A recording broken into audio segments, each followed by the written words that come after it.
Bien, chicos y chicas, para hoy tenemos principios procesales. Antes que nada, me gustaría hacer una suerte de aclaración preliminar, porque en el tema principios procesales, como suele ocurrir en todos estos puntos del comienzo del programa, el enfoque o el tratamiento es disímil según el autor que consulten, ¿no?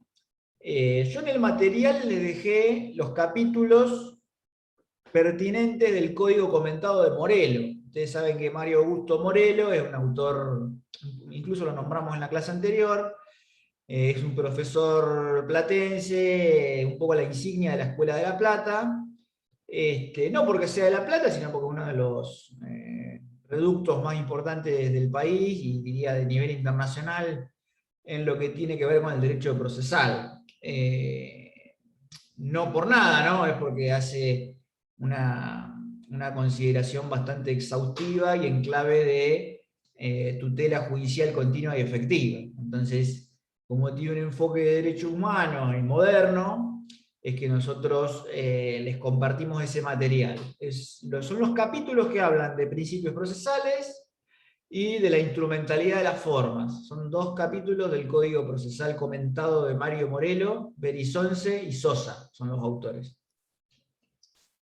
¿Por qué les digo esto? Porque si ustedes por ahí van y buscan varios autores, van a ver que los enfoques son distintos y algunos tratan lo que nosotros ya vimos como principios y no es que esté mal, nada más que son diferentes enfoques. Ustedes se estarán preguntando ahora, o se van a preguntar qué relación guardan los principios que vamos a ver hoy con todo lo que vimos en la clase anterior. Entonces alguien se podría válidamente preguntar, ¿pero qué? ¿El acceso a la justicia no es un principio también? Bueno, podría verse como con este enfoque. Entonces, si quieren relacionar lo que vimos en el encuentro anterior con lo que vamos a ver hoy, lo que ocurre es que hay ciertos principios que son esenciales,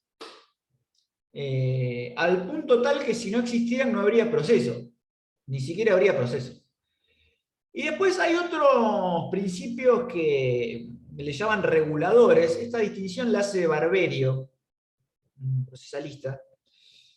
Los reguladores son los que van modulando el proceso de tal suerte que podamos obtener un proceso justo.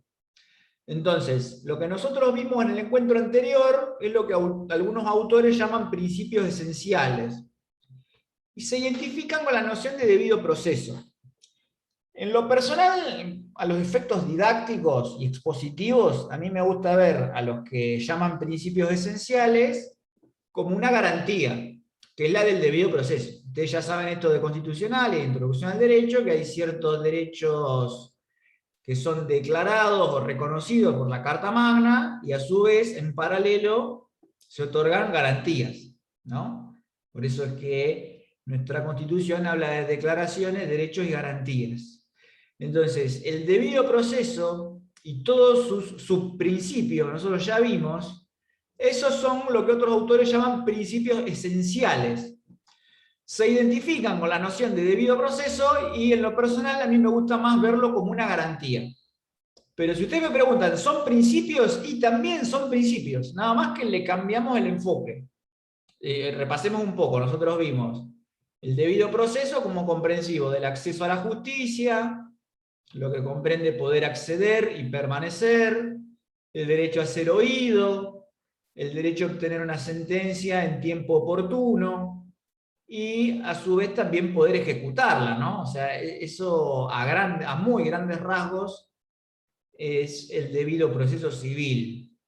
Entonces, esos puntos que nosotros vimos como la garantía del debido proceso, algunos autores hablan de que dicen que son principios esenciales, lo cual está muy bien. Nada más que nosotros le damos otro enfoque. Esto para que se entienda o para que ustedes puedan después correlacionar los temas que vamos viendo, ¿no? Nosotros empezamos por ver lo que era el derecho procesal, seguimos por el debido proceso, hablamos de acceso a la justicia y ahora vamos por los principios procesales. Hecha esta aclaración, ya se estarán dando cuenta que hoy vamos a tocar los que Barberio dice que son los principios reguladores, porque son los que van a ir modulando ese proceso de tal suerte de hacerlo un proceso justo, ¿no? En ese sentido, nosotros tenemos que ver que estos principios procesales que vamos a ver hoy son como las características propias de nuestro sistema. Por eso también es importante decirlo. Los principios procesales están vinculados a un orden jurídico procesal en particular. Y les diría más, según qué tiempo, en qué momento histórico uno puede trazar ese corte. ¿Qué quiero decir?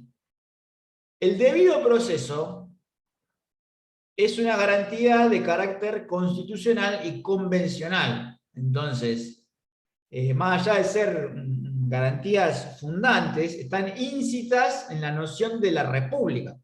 De tal suerte que si nosotros no consagráramos esos 4 o 5 aspectos que muy a grandes rasgos describen el debido proceso, ni siquiera se podría decir que vivimos en una república democrática. Entonces, los principios que nosotros vamos a ver hoy son aquellas directivas u orientaciones procesales en los que se inspira cada ordenamiento jurídico procesal. Esta es una noción bastante clásica, la van a encontrar en todos los libros de texto. No me acuerdo ahora si es de, creo que es de Podetti, esta definición. Podetti es un procesalista de los años 50, si no me falla la memoria, pero bueno, ha conservado su vigencia por la claridad conceptual, y a lo largo de los años se mantiene, creo que Palacio también la nombra. En definitiva van a encontrar un montón de definiciones de principios procesales según el autor que lean. Pero me parece que este concepto que da Podetti está bueno en términos descriptivos. Por supuesto que alguien podría decir, bueno, Amán, pero la noción de Podetti es medio circular, porque vos decís que el principio es una orientación y no se sabe bien lo que es la orientación. La idea es que los principios procesales son los que nos van a dar las características que tiene un ordenamiento procesal en un determinado tiempo y lugar. Y para ser más concreto, si ustedes se cruzan una vez, no sé, en un aeropuerto con un inglés y les dice, che, ¿y qué onda tu sistema procesal? ¿Cómo es? Y bueno, ustedes le dirían, y mirá, se rige por el principio dispositivo, existe lo que se llama bilateralidad, es de tipo escriturario con algunas partes donde hay oralidad, o sea, no sé si se percibe la noción, pero creo que es algo bastante gráfico, o sea, son las características de un ordenamiento jurídico en el sentido de sus directivas o orientaciones generales. Y ahora vamos a ver para qué sirven. Nada más hecha esa aclaración y el concepto para poder seguir avanzando. Son esencialmente mutables, ¿no? Por esto que comentábamos hace un rato. Hay que ver en qué lugar y en qué tiempo, ¿no? Porque siempre se estructuran conforme a las necesidades de una sociedad en un espacio concreto. O sea, el proceso formulario romano, si vos lo analizás hoy, parece, digamos, algo vetusto, pero era un proceso ideado para responder a las necesidades de una sociedad de la antigüedad. Entonces, implican siempre un tiempo y un lugar. Obviamente esto implica que van a surgir de un cuerpo legislativo en concreto. Y no me refiero solo al Código Procesal. Esto es importante que lo tengamos en cuenta desde desde el punto cero. Cuando me refiero a orden jurídico procesal, eso va a involucrar a la Constitución Nacional, va a involucrar a los tratados y convenciones de derechos humanos internacionales, va a implicar también legislación provincial, o sea, el propio Código Procesal es una ley de provincia.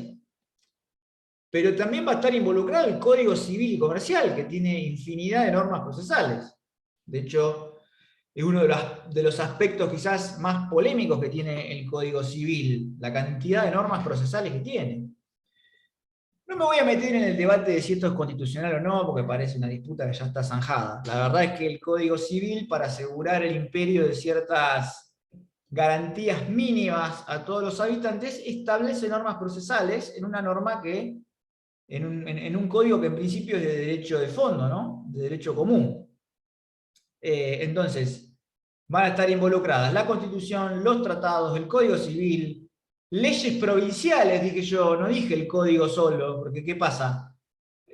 Cuando hablamos de leyes provinciales, hablamos del Código Procesal, está la ley de mediación, están la ley 12.008, que es la de la ley procesal contencioso administrativa, la ley de procedimientos en lo laboral, la ley de honorarios, la ley orgánica del Poder Judicial.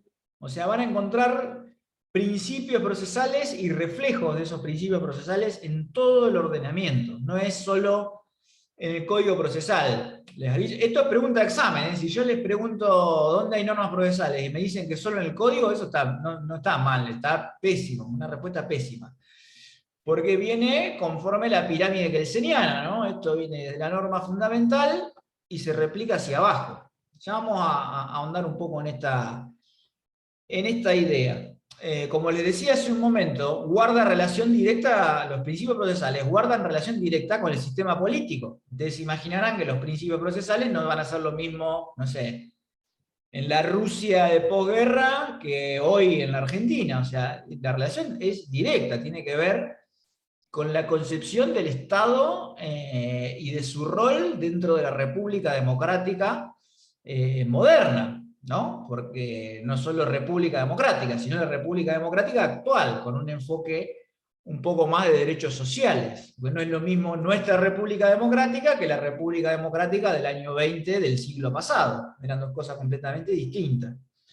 Y algo que también es muy importante es que los principios procesales están dirigidos no solo al juez y a los sujetos procesales en general, también condicionan al legislador. Porque si nosotros nos referimos a que a que nacen de la Constitución y los tratados, también se proyectan sobre los legisladores nacionales y provinciales. Imagínense que un legislador provincial no podría legislar un procedimiento civil en donde no esté la bilateralidad, porque sería un proceso civil manifiestamente inconstitucional por no respetar la garantía del debido proceso. O sea que también son condicionamientos para la actividad legislativa. Bien, hasta aquí estamos, ¿no?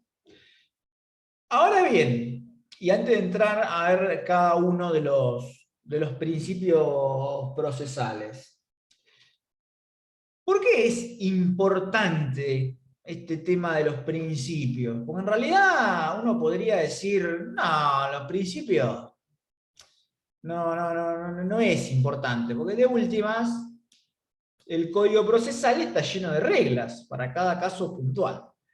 No me voy pequeño paréntesis, no me voy a detener en la diferencia o distinción entre reglas y principios, porque esto es típico de introducción al derecho. Acá se acuerdan, si hacen memoria, se agarran de las mechas, Robert Alexis, Dworkin, les contesta Atienza ya por allá por los años 90, y es toda una polémica que sigue, y bueno, siempre da vuelta sobre lo mismo, ¿no? Distinguir entre reglas y principios. Acá vamos a hacer de cuenta que ya los tenemos diferenciados.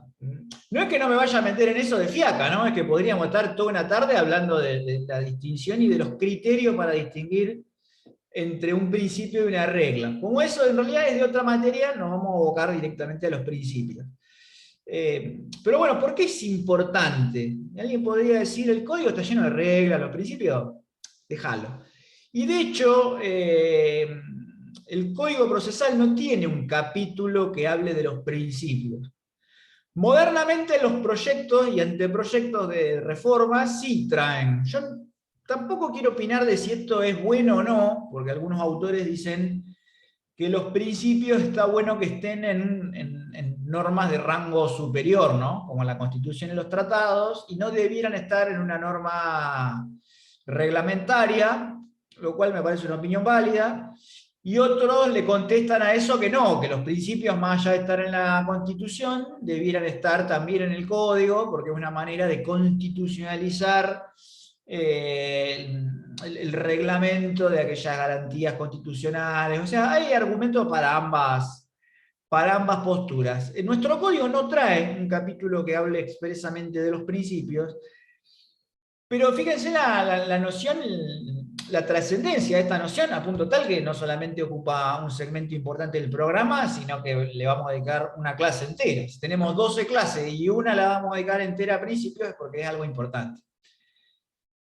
En primer lugar, los principios procesales tienen un contenido fuertemente axiológico, ¿no? Porque también trasuntan la idea de valor, los valores que están por detrás de la Constitución Nacional, de los tratados, de nuestro código. Tampoco vamos a entrar en la noción de valores, ¿no?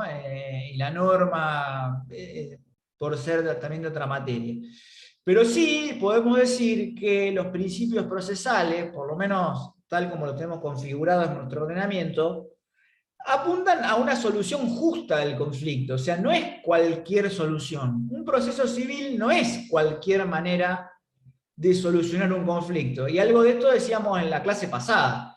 Echar la moneda al aire y ver quién gana no sería un proceso civil, porque no es una manera de dirimir los conflictos de una manera justa, conforme las circunstancias comprobadas en la causa y derivación razonada del derecho vigente. No, sería nada más un acto eminentemente aleatorio. Entonces, tiene un fuerte contenido axiológico, o sea, en el plano de los valores.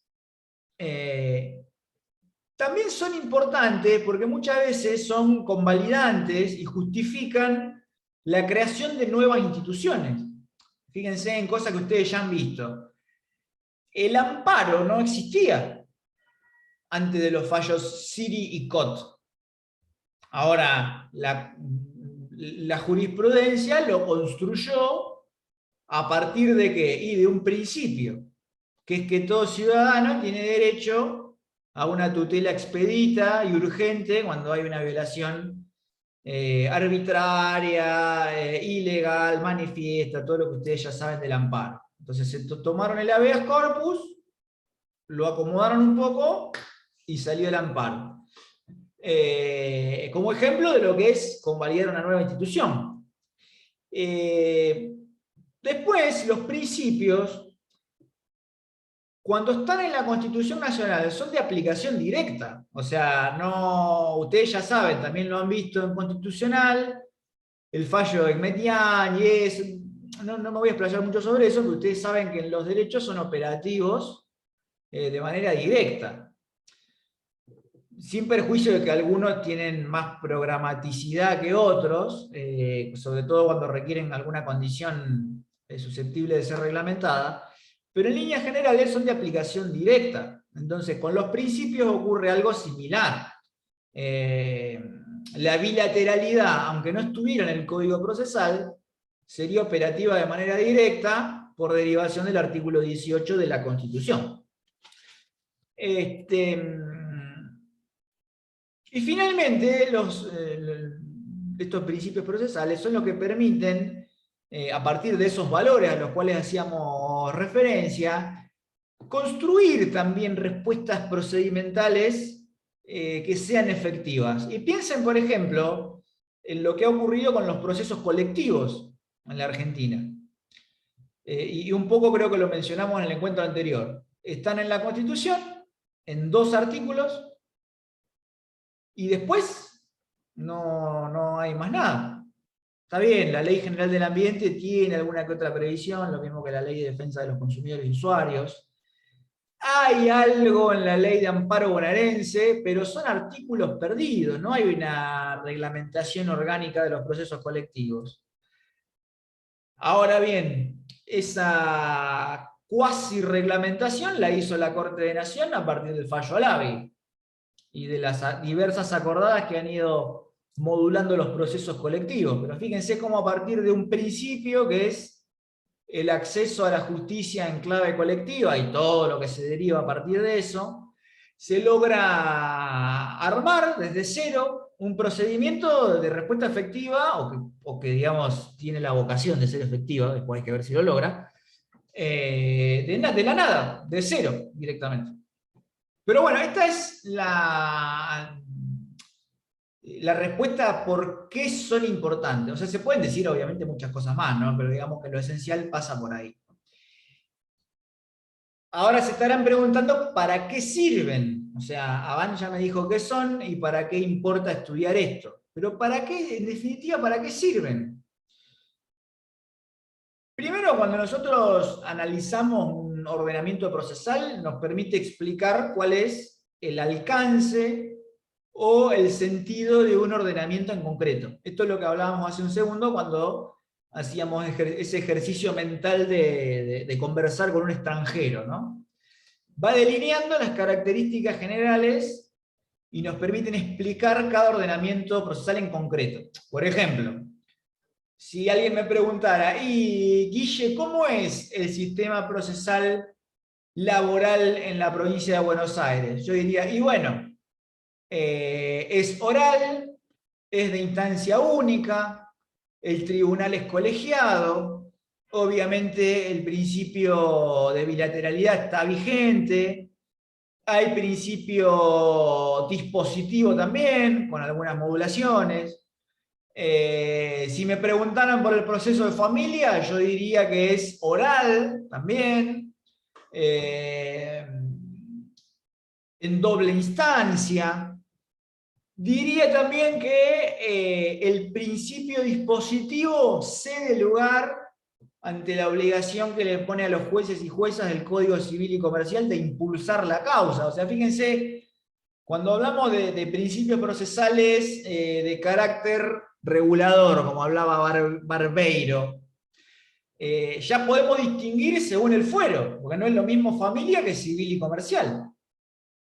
En la legislación procesal que está en el Código Civil, el legislador nacional le ha puesto en cabeza del juez el impulso de la instancia, lo cual es un terremoto total. O sea, no, bajo el paradigma dispositivo esto era impensado. Pero ¿qué hay detrás? El interés superior del niño. Y, digamos, derechos sensibles, valorado por la comunidad como de carácter preeminente. Entonces, ahí está la explicación de cómo se van modulando, incluso hasta según la materia. Desde un punto de vista un poco más academicista, los principios procesales sirven para facilitar el estudio del derecho comparado, porque no es lo mismo el derecho continental que el derecho anglosajón. Nada que ver. Ustedes ya lo saben, ¿no? El sistema del common law está regido por otras reglas, donde tiene más valor el precedente y la decisión judicial tomada antes como criterio rector de la decisión de controversias futuras. O sea, a nivel de derecho comparado, los principios son fundamentales, porque nos van a permitir hacer un contraste entre sistemas procesales que son diversos. Otra cosa que también ya habrán visto cuando vieron la distinción entre reglas y principios es qué pasa cuando hay principios que pareciera que están como en tensión. Entonces, todos estos principios procesales nos dan una herramienta también, criterios, digamos, ponderativos para nosotros poder también conjugarlos. Tampoco me voy a meter en eso de cuál es, si hay algún tipo de prelación. Esto me remito también a otras materias que habrán visto, ¿no? Porque todos los principios no son lo mismo y después se estudia qué ocurre cuando los principios están en pugna. Bien, ahí hay que hacer una labor ponderativa y en última instancia intentar armonizarlos para que no colisionen entre sí. También una herramienta fundamental más para el día a día, si se quiere, es enriquecer la labor interpretativa, ¿no? Cuando hay una norma procesal que debe ser interpretada, los principios nos sirven para poder hacer una exégesis armónica de todos los institutos procesales que estén vinculados, siempre teniendo como norte el respeto por los principios. Ya lo vamos a ir viendo con ejemplos, ¿eh? Yo sé que esto guarda algún tipo de abstracción, pero para que se den una idea, les doy un ejemplo pero muy actual. Con todo este tema de la pandemia, ustedes vieron que se trastocó por completo el sistema de las notificaciones. Aunque no lo hayan estudiado como materia, lo habrán visto por los medios, ha salido en todos lados, notificaciones por WhatsApp, por Facebook, por carta documento, por telegrama. Ahora uno agarra el código procesal y sigue estando la cédula como el medio de notificación número 1. ¿Y entonces cómo es? Bueno, ahí entran a jugar los principios procesales. Ha habido, digamos, ríos de tinta sobre este tema, ¿no? No me voy a explayar demasiado en eso porque es solo un ejemplo. Pero podemos traer a colación una sentencia de acá de La Plata, no me acuerdo ahora los autos, donde se cuestionó la validez de una notificación por carta documento, siendo que el artículo 143 prohíbe dar traslado de demanda por carta documento. Entonces, ¿cómo es? No, lo prohíbe expresamente el código. Esa sería una regla, si quieren, en términos de Alexi. Pero hay un principio que habla de la tutela judicial continua y efectiva y la bilateralidad. En definitiva, ese fallo lo que dijo, a grandes rasgos, ¿no? Es que en un estado de emergencia como el que vivimos durante la pandemia, era justo flexibilizar las formas en poder lograr practicar una notificación y que en el caso concreto era válida, aun cuando el código procesal pareciera decir lo contrario, porque esa es una norma es una regla de la normalidad. En cambio, en un estado de emergencia podría ser válida la notificación por carta documento a los efectos de poder preservar la tutela judicial continua y efectiva. Porque nosotros estábamos con un sistema de notificaciones por cédula suspendido directamente. No, hubo un momento entre marzo y creo que junio, y les diría un poco más, agosto también, en que no había notificaciones por cédula, salvo las de emergencia. Y les digo más, ni tampoco. Entonces ahí surgieron, o digamos reverdecieron las figuras del notificador ad hoc, la del telegrama, la de la carta documento. Hoy ya eso se normalizó un poco. Pero fíjense a tal punto como los principios procesales pueden llegar a conmover una regla, siendo que en realidad siempre se dice que hay que hacer el máximo esfuerzo por no dejar de lado una regla invocando un principio. ¿Qué quiero decir? Porque si no sería el reinado de los principios, ¿no? No sé si se entiende lo que quiero decir, pero imagínense que si yo invocando los principios pudiera dejar de lado reglas, yo podría directamente abolir el 99% de las reglas que tiene el Código Procesal solo invocando principios. Es decir, no, bueno, pero la bilateralidad y la defensa en juicio hacen prudente, en el caso puntual, dejar de lado la notificación Ministerio de la Ley y bueno, hay que mandarle cédula. Pero no, a ver, vos tenés el 135 que dice cuándo se manda una cédula. Si no, que le mandamos toda la cédula que vos querés. No, digamos que por definición no sería saludable que se dejen de lado reglas con la mera invocación de un principio. Porque eso nos llevaría a que nosotros podríamos hacer tabla rasa con toda la codificación solo invocando principios.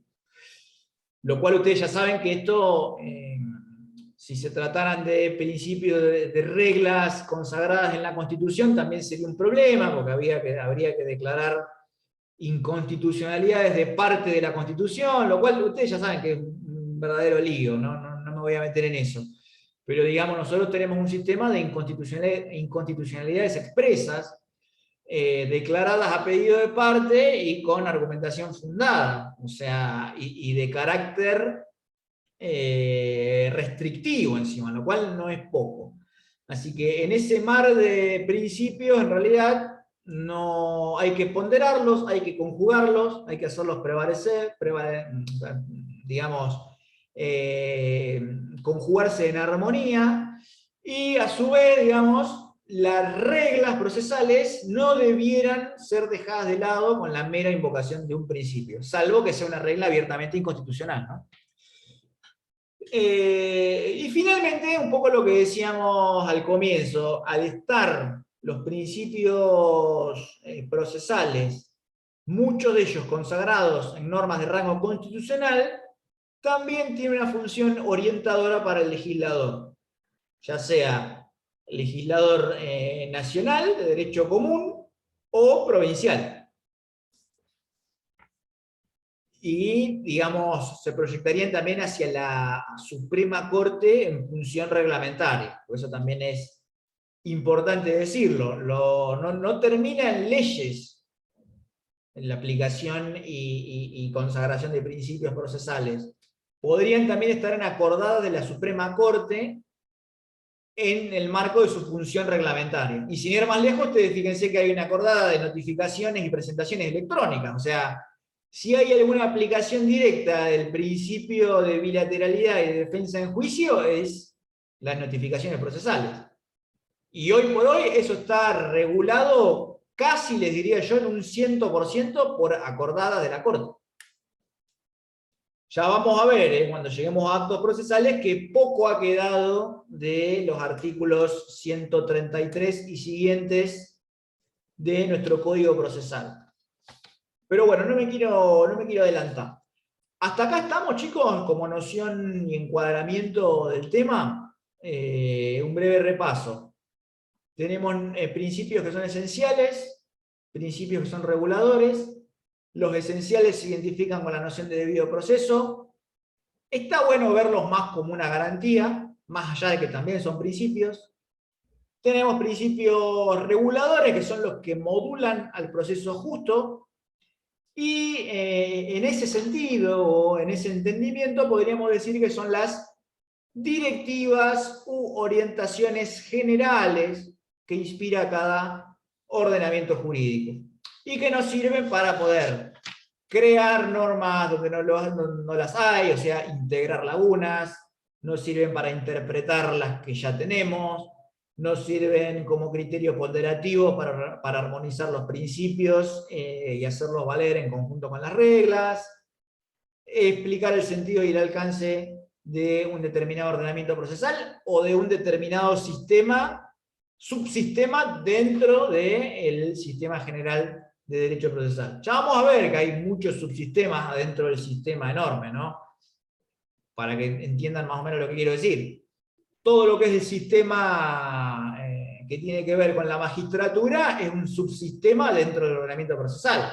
Ley orgánica del Poder Judicial, la ley que regula el enjuiciamiento de magistrados, y así con todo, ¿no? Todo lo que tiene que ver con el régimen de los peritos tiene una acordada aparte, cada actividad profesional tiene una ley que en parte también reglamenta a los diversos colegios profesionales en su función de control de los peritos y así. Todo el sistema procesal tiene, digamos, subsistemas que se van integrando para darle armonía al todo. Bien, ahora vamos a conversar un poco de los principios procesales en particular. ¿Me parece bien? ¿Alguna duda, alguna pregunta? Miren que si no yo le doy y avanzo. Está bueno que por ahí sea un poco más conversado. Vamos a hacer así. Tenemos, en realidad hay un montón de principios. Yo les diría, no se vuelvan locos o locas estudiando 10.000 principios, porque en realidad hay, pero muchísimo. Después se habla de principios modernos que tienden al vínculo de la tecnología con el proceso.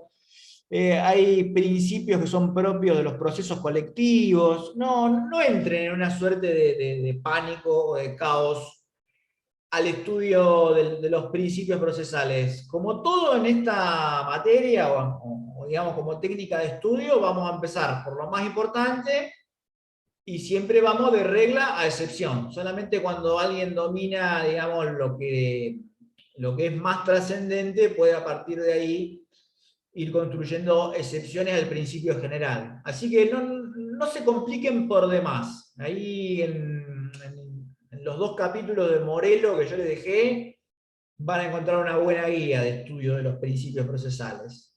Así que vamos a ceñirnos a, yo les diría, no más de 8. ¿Les parece bien? ¿Negociamos en 8? Bien, ¿cuáles serían esos 8 principios más importantes? Yo arrancaría por el principio dispositivo. Vamos a ir, primero lo vamos a nombrar y después vamos a ver qué es cada uno. Principio dispositivo. Principio de bilateralidad. Tenemos preclusión, principio de preclusión, principio de congruencia. Esos serían los primeros 4, por dividirlo en 2 grupos, ¿no? Dispositivo, bilateralidad o contradicción. Son lo mismo, bilateralidad, también llamado contradicción. Preclusión y congruencia. Y después, en otro segundo pelotón, lo expongo así porque en realidad van a ver que este grupo de principios están todos bastante relacionados entre sí. Publicidad, inmediación, oralidad. En realidad acá sería oralidad versus escritura, porque acá el principio que rige es escriturario, pero con algunas pinceladas de oralidad. Sería oralidad-escritura, o oralidad versus escritura, o escritura versus oralidad, como más les guste. Y economía procesal. Esos serían los 8, el top 8. Después vamos a dejar para un momento aparte la legalidad versus instrumentalidad de la forma. O sea, el principio, la legalidad es un principio también, ¿no? Sí, sería como el 9º. Pero nosotros lo vamos a ver desde el prisma de la instrumentalidad de las formas. Esto nosotros ya lo vimos en parte el encuentro anterior. ¿Se acuerdan cuando vimos para qué servía o para qué debía servir, ¿no?, el derecho procesal y el proceso en general? Ahí hablamos un poco de instrumentalidad de las formas, y me acuerdo que comentamos también algunas frases de Calamandrei y algunos párrafos de los fallos Colalillo y Euler. Pero bueno, esa la vamos a hacer una consideración aparte, ya más sobre el final de la clase de hoy. Pero vamos con esos que acabamos de reseñar. Número 1, principio dispositivo. Guarda, chicos y chicas, con el principio dispositivo, porque en las mesas libres, cuando uno pregunta principio dispositivo, suele quedar medio corto el tiro, ¿no? Dicen, no, principio dispositivo es aquel que pone en cabeza de las partes el impulso de la acción. Bien, y ahí es donde el profe tira la famosa y un poco, digamos, agresiva frase, ¿y qué más? Y ahí se arma como una suerte de laguna. Entonces, el principio dispositivo no se agota en que las partes tienen a su cargo el impulso de la instancia. Tiene como varias facetas. Si leen a nuestro querido amigo Palacio, van a encontrar que lo divide por lo menos en 4 aristas. Por lo menos en 4 a este principio. Quizás se podrían juntar a 2 en una. No me voy a poner a criticarlo yo a nuestro querido Lino Enrique. Pero fíjense que él habla de... Dice que el principio dispositivo implica que la parte tiene la iniciativa, o sea que, esto también lo han visto en constitucional, no hay impulso de la acción sin la parte. Esto está en derecho privado, ¿no? Obviamente que en penal la oficialidad de la acción es la regla, ¿no? Estamos hablando de derecho no penal, por decirlo de algún modo. No hay causa sin el impulso o la iniciativa de la parte. Nosotros no lo tenemos consagrado expresamente en ninguna norma, pero sí está en la Ley de Organización de la Justicia Federal, la ley 48, la del recurso extraordinario. Algo así, no me acuerdo de la literalidad de la norma, pero dice algo así que no hay causa sin iniciativa de parte, no me acuerdo qué dice. Pero digamos, no la busquen expresamente en una norma de la provincia, pero sí hay un ejemplo en la normativa federal. Esa sería apenas una de las facetas. Después se habla de la disponibilidad del derecho material. Esto también forma parte del principio dispositivo, por una cuestión eminentemente lógica, ¿no? Si yo puedo disponer del derecho material, también puedo disponer de la acción dentro de un proceso. A ver, bajándolo a algo concreto. Si yo puedo salir con una barreta y agarrar a fierrazo mi auto y destruirlo por completo, y también podría renunciar a algún tipo de derecho dentro del proceso respecto de una cosa que está en disputa. Entonces, esa es la disponibilidad del derecho material. Yo puedo disponer del derecho tanto dentro como fuera del proceso. O sea que puedo ir válidamente y allanarme, renunciar a la acción, renunciar al derecho de fondo. Puedo disponerlo en la medida que sea un derecho de carácter patrimonial o disponible. No hay límites para la disponibilidad del derecho material. Después, las partes también disponen de varias cosas más, además del derecho. Disponen de aportar los hechos y las pruebas. Eso también forma parte del principio dispositivo. Por eso es que los libros hablan de la fijación del tema decidendum. Esta frase que tiene raigambre latina y que parece medio rara, en realidad es algo del mayor sentido común, ¿no? Actora y demandada son las que fijan con su demanda y contestación ese teatro de operaciones sobre las cuales va a conformarse la litis. No hay nada más allá de lo que aportan las partes. El juez civil no es un juez que de oficio vaya a producir prueba o a salir a buscar evidencia donde las partes no la aportan. Entonces, el tema decidendum queda en cabeza de las partes, lo que va a implicar la configuración de la plataforma fáctica, o sea, de los hechos, y de los medios probatorios, que son los que van a apuntalar esos hechos u omisiones alegados por las partes. O sea, van a poner el relato de los hechos y van a ofrecer la prueba que apunte a sostener los mismos. Hasta acá estamos, ¿no? Bien. Y después también va a tener la parte, el impulso de la instancia. O sea, estos son lo que yo decía, se pueden juntar lo que dice Palacio, los dos en uno quizá, el impulso con la iniciativa.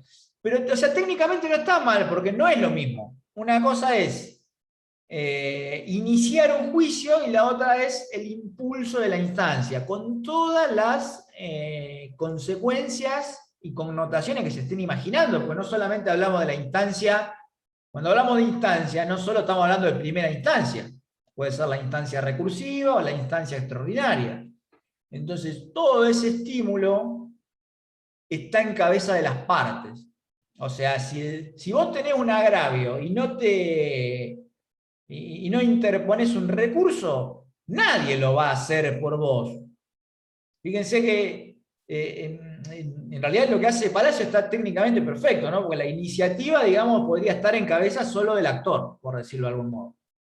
En cambio, el impulso procesal de la instancia, ahí puede estar en juego el demandado también. Si es condenado por una sentencia que lo agravia, el impulso de la instancia de apelación la va a tener el demandado. Entonces, esas serían por lo menos las 4 facetas en las que nosotros podemos dividir al principio dispositivo. ¿Se pueden decir más cosas? Sí, pero digamos que sería suficiente con conocer estas 4 facetas del principio dispositivo. Bilateralidad. Ya esta es una derivación directa del debido proceso y de la defensa en juicio, ¿no? Ante cada articulación de una pretensión hay que dar traslado a la contraparte. O sea, fíjense que no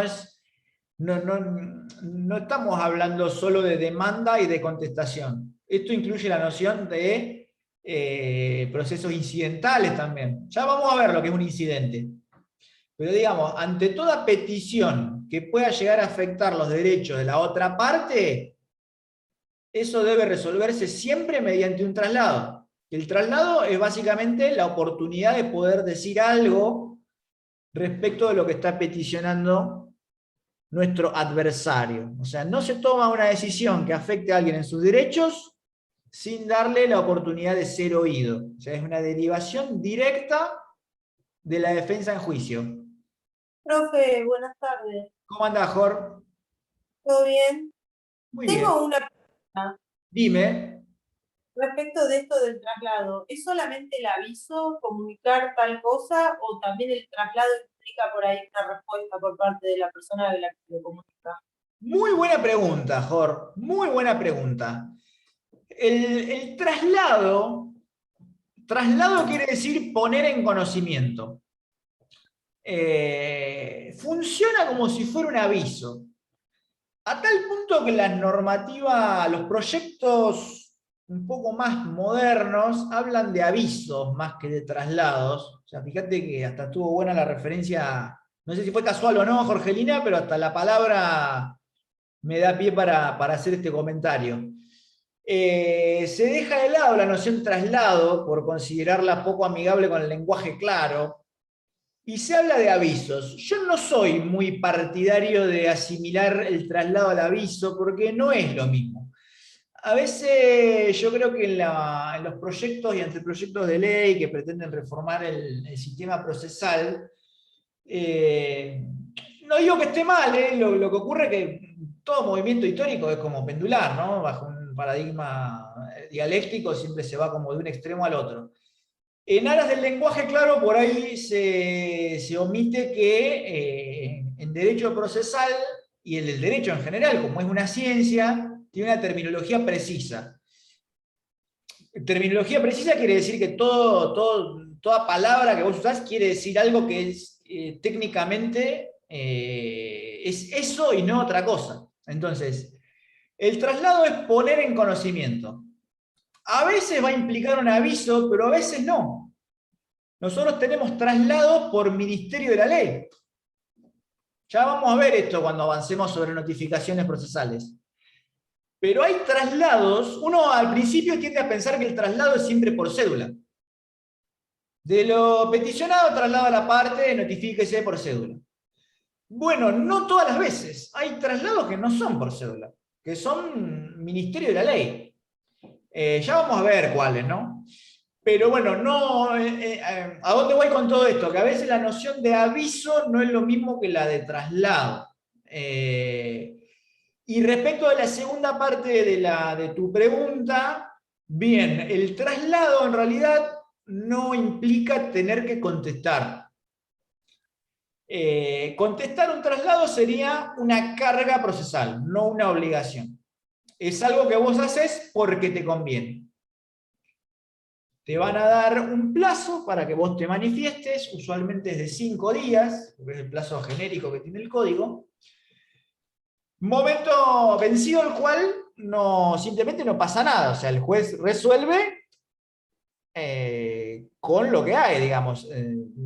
Se asume que el que tuvo la chance de hablar y no lo hizo es porque no lo consideró oportuno, o bien se está, digamos, no tiene un agravio o un perjuicio respecto de lo que está diciendo la otra parte. Por eso es que está bueno contestar. Ya vamos a ver cuando avancemos sobre la demanda civil cuáles son las consecuencias de no contestar la demanda. Pero digamos, transpolando ese artículo al resto de los traslados, no contestar algo tiene consecuencias bastante graves, ¿no? Porque las manifestaciones sobre hechos, el juez podría llegar a tenerlas como ciertas. Y si estamos hablando de traslado de documentos, el juez deberá tenerlos por legítimos. Entonces la moraleja es, si hay un traslado, yo lo contestaría. El tema de los traslados en la actividad recursiva no es tan grave, porque de últimas, como la Cámara o la Corte van a resolver según la medida del agravio y conforme los fundamentos del apelante, podría, digamos, no haber mayores problemas si uno no contesta el traslado del recurso. Pero aún así yo diría que les conviene hacerlo. Es algo que todos los tribunales de instancia revisora leen siempre las dos piezas, el recurso y la contestación de la otra parte en virtud de ese traslado. Y es una manera de que de exponerle, digamos, argumentos a la Cámara como para que compre la versión del apelado, ¿no? Entonces siempre es conveniente contestar los traslados, más allá de que sean en la instancia o en la alzada o en la corte. Si hay un traslado, siempre es una carga procesal, porque nadie nos va a obligar a responderlo, pero como toda carga procesal es un imperativo del propio interés, o sea que hay que hacerlo porque a uno le conviene. Pero digamos que el traslado se abastece con solo darle la oportunidad al otro de decir algo. Después, si se vence el plazo y no hay contestación, no hay problema, resuelven sin vos, por decirlo de algún modo. Perfecto, gracias. Excelente, seguimos adelante. Un poco de la mano con lo que estábamos comentando recién, viene el principio de preclusión. Todos los actos procesales tienen un tiempo oportuno para producirse, vencido el cual, ya después la actividad procesal es ineficaz. Ejemplo, en la línea de los traslados, según lo que nos consultaba Jorgelina recién, yo tengo 10 días para contestar la demanda en un proceso sumario. Si yo contesté la demanda el día 12, no está contestada, directamente. El juez me va a responder, bueno, a Guillermito Abán, téngaselo por parte y por domicilio procesal constituido. De la contestación de demanda, al haber sido producida en tiempo ineficaz, téngasela por no contestada. Entonces no hay posibilidad, no hay ninguna posibilidad, para ser, digamos, apodíctico en la afirmación, no hay ninguna posibilidad de producir actividad procesal útil fuera de los momentos que prevé el Código Procesal. Parece algo duro y rígido, pero esto es así, y no hay manera de doblegarlo. A punto tal que la Corte en algún que otro caso ha tenido que flexibilizar esto cuando estaban en juego derechos muy, pero muy sensibles, ya sea, no sé, algún niño, niña o adolescente y además discapacitado. O sea, no hay, yo les diría que por regla general, casi absoluta, no hay posibilidad de vencer el principio de preclusión procesal. Lo que no se hace en tiempo oportuno es ineficaz. Ya sea por hacerlo después o por hacerlo antes. Por hacerlo antes. Les doy un ejemplo cortito y al pie. El proceso ordinario prevé que la prueba se ofrece después del auto de apertura a prueba. Entonces, si yo ofrezco prueba en la demanda, eso puede ser muy, pero muy peligroso, porque el juez puede decir, podría decir varias cosas, pero vamos a suponer que podría decir dos. En un escenario podría decir, de la prueba ofrecida por el señor Abán, atento a que este no es un momento procesal oportuno, téngasela presente para el momento de la apertura a prueba. El segundo escenario, un poco más tétrico, podría ser que no diga nada, no diga absolutamente nada. Entonces, si en el momento del auto de apertura a prueba yo no vuelvo a ofrecer esa prueba que estaba mal ofrecida antes, me quedo sin prueba. Por eso es que la gran trascendencia e importancia de conocer las reglas procesales, porque fíjense cómo un error siempre va de la mano con otros, es como un efecto dominó. Yo no tengo ni idea de cómo es una demanda ordinaria. Entonces ofrezco prueba desde el día 1. El juez no me dice nada, ya se da cuenta que yo no estudié, digamos, Palacio y ya me vio venir, no me dice nada. Después dicta el famoso auto de apertura a prueba. Y yo digo, nada, pero si yo ya la prueba ya la ofrecí, ya fue. Si yo no voy y la ofrezco en ese que es el momento procesal oportuno, después perdí, no. Está bien, capaz que yo después puedo plantear algo que vamos a ver ahora, que es la doctrina del exceso ritual.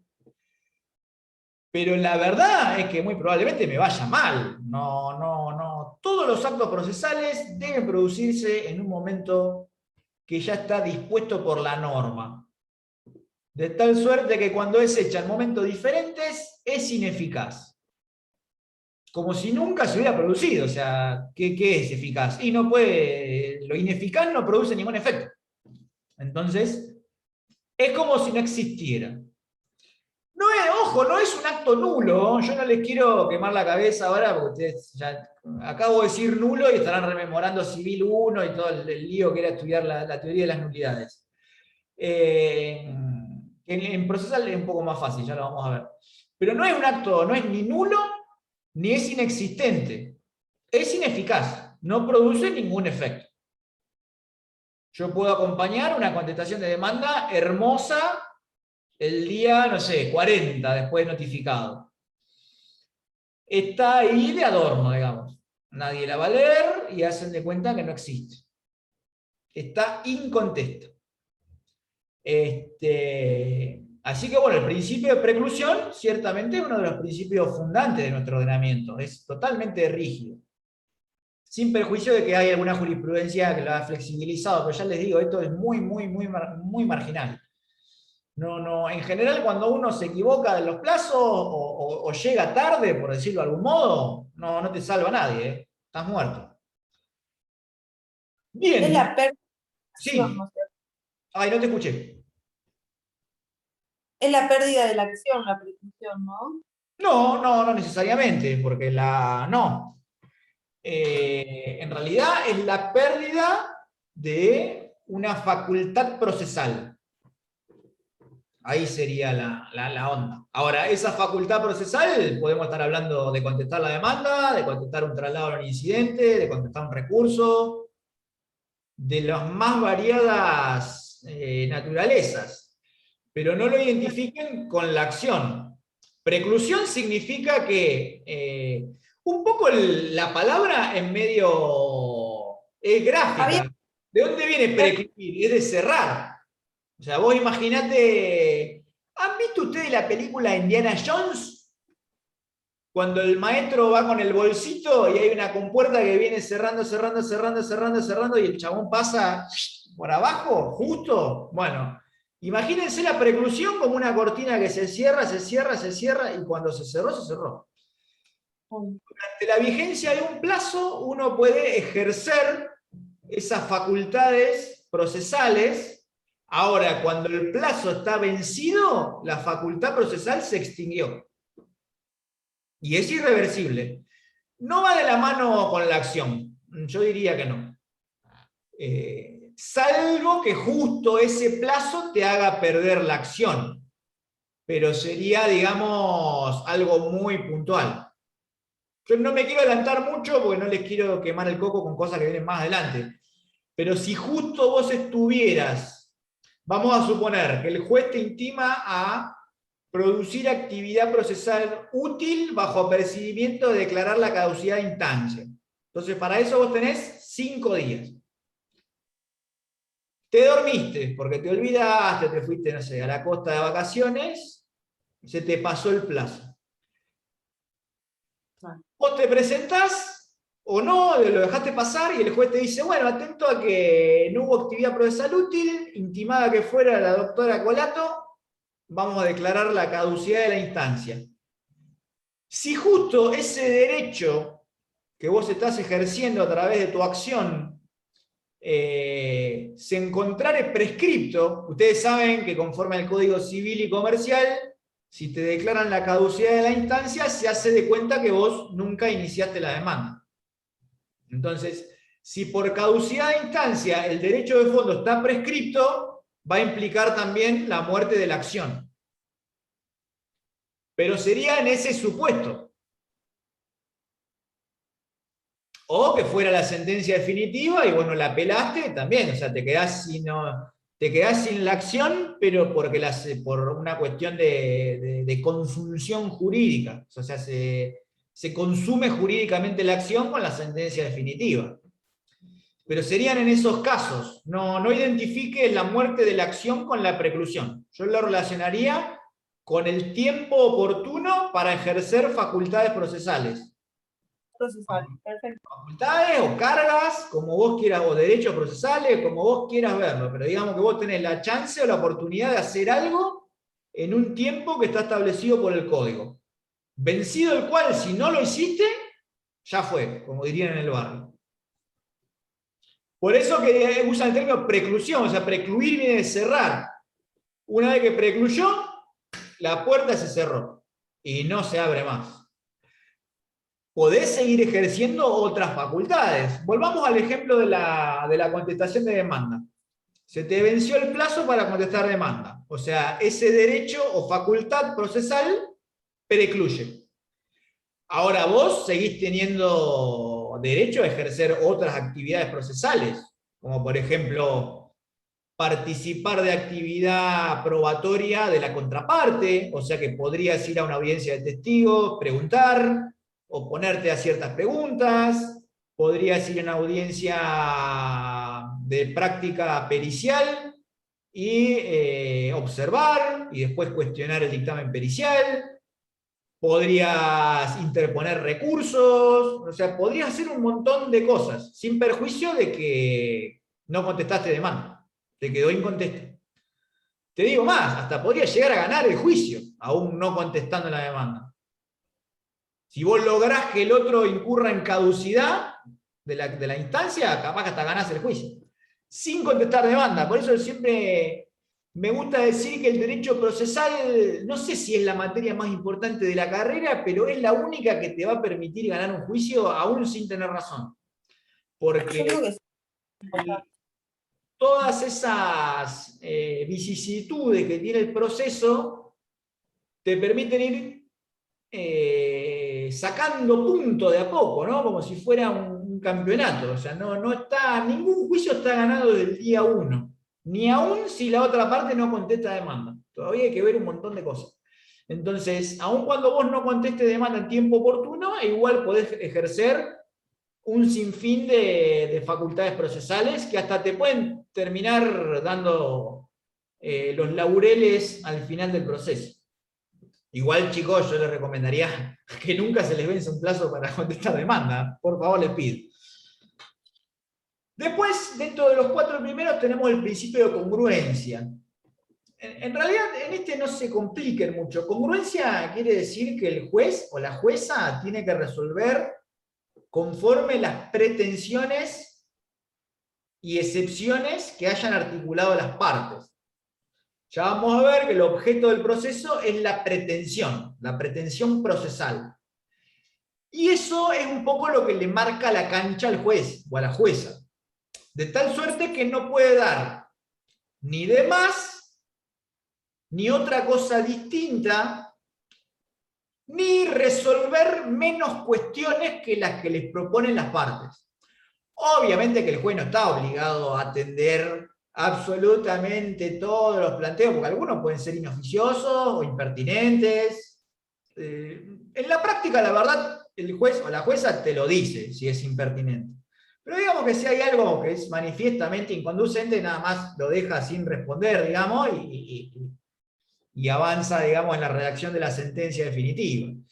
Pero el principio de congruencia marca que el juez debe expedirse acerca de todos los puntos planteados por las partes y no puede resolver una cosa diferente, ya sea conforme la pretensión o las defensas del demandado, o sea, la pretensión del actor o la defensa del demandado, ni podría dar una cosa diferente. O sea, si yo pedí gallina y me dan oveja, hay una clara violación del principio de congruencia.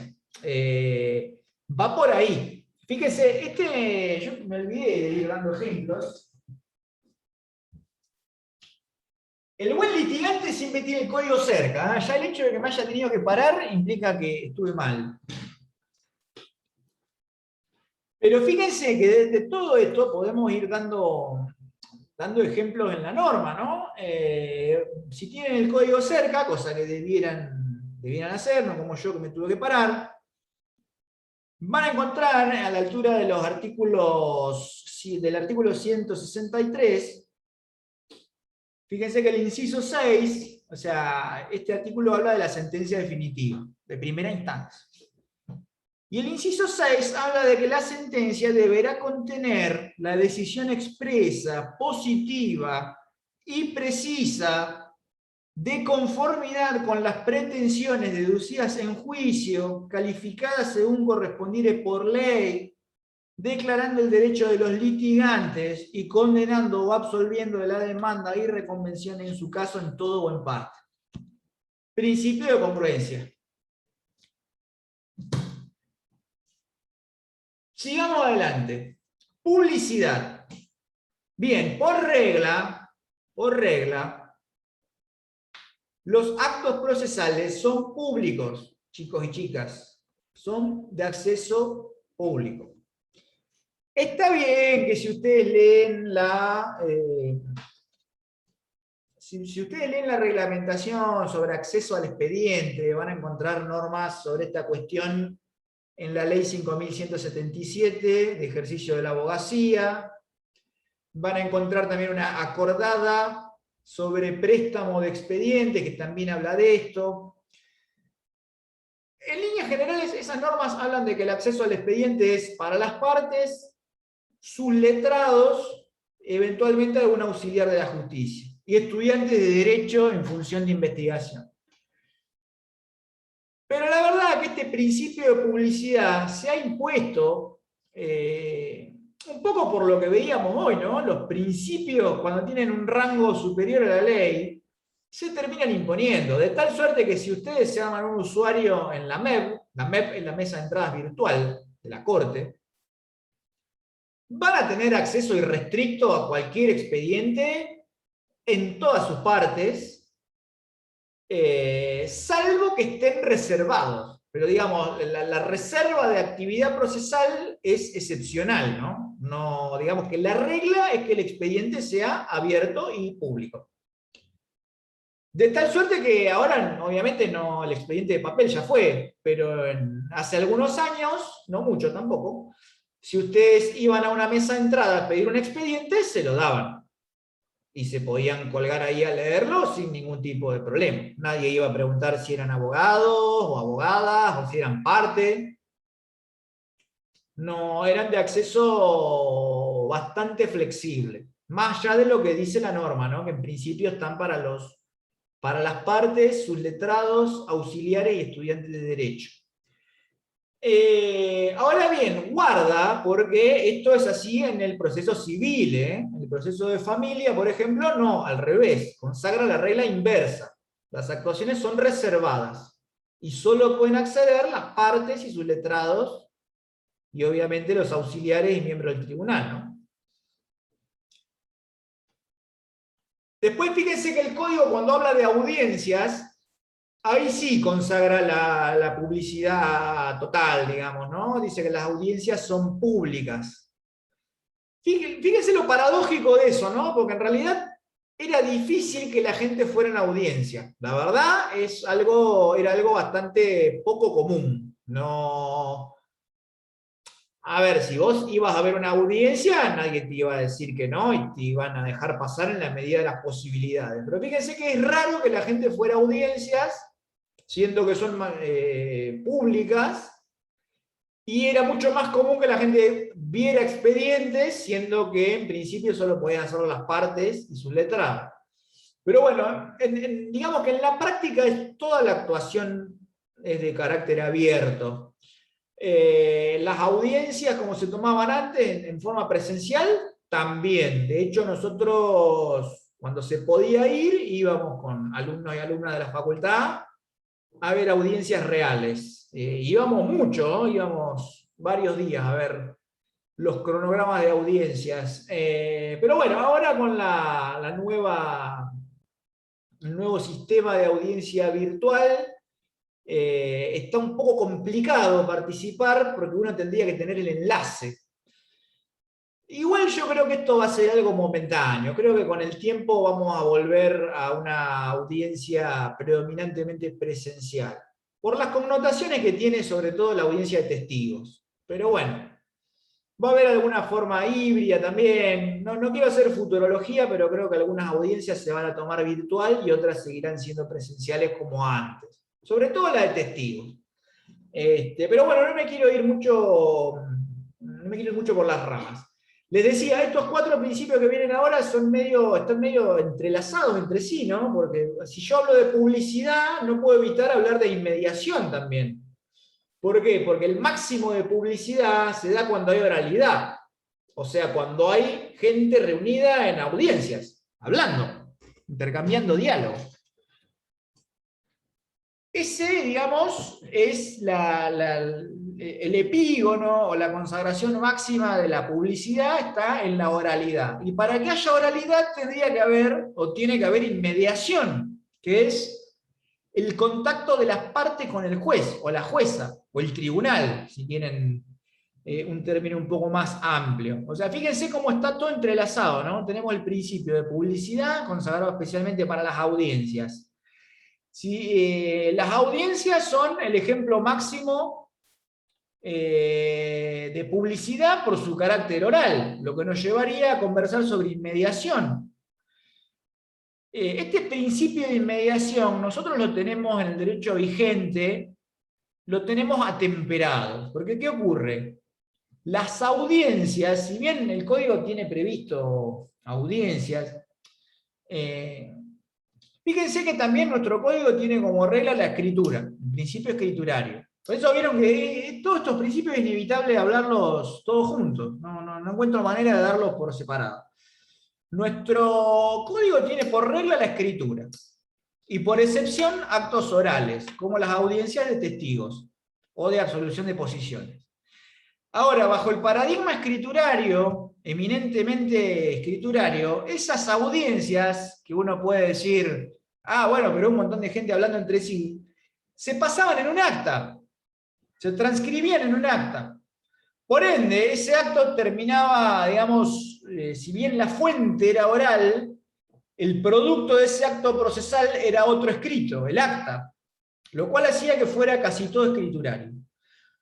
Modernamente, con el avance no solo de las nuevas tecnologías, sino de toda la corriente procesalista moderna que habla de la oralidad y de sus virtudes, se ha ido implementando, en principio con un programa piloto, la oralidad, el plan de oralidad en los procesos civiles. Esto empezó por allá por el año 2016, si no me falla la memoria, en un convenio que firmó la Suprema Corte de Buenos Aires con el Ministerio de Justicia de la Nación, para intentar implementar la oralidad en los procesos civiles. Esto se empezó a hacer primero como plan piloto, en el cual los jueces y juezas de la provincia voluntariamente adherían a la oralidad civil, que a grandes rasgos implica tomar 2 audiencias, ¿no? Una audiencia preliminar y una audiencia de vista de causa. Ya vamos a ver lo que es, ¿eh? Esto tómenlo como una información para poder entender la oralidad versus la escritura.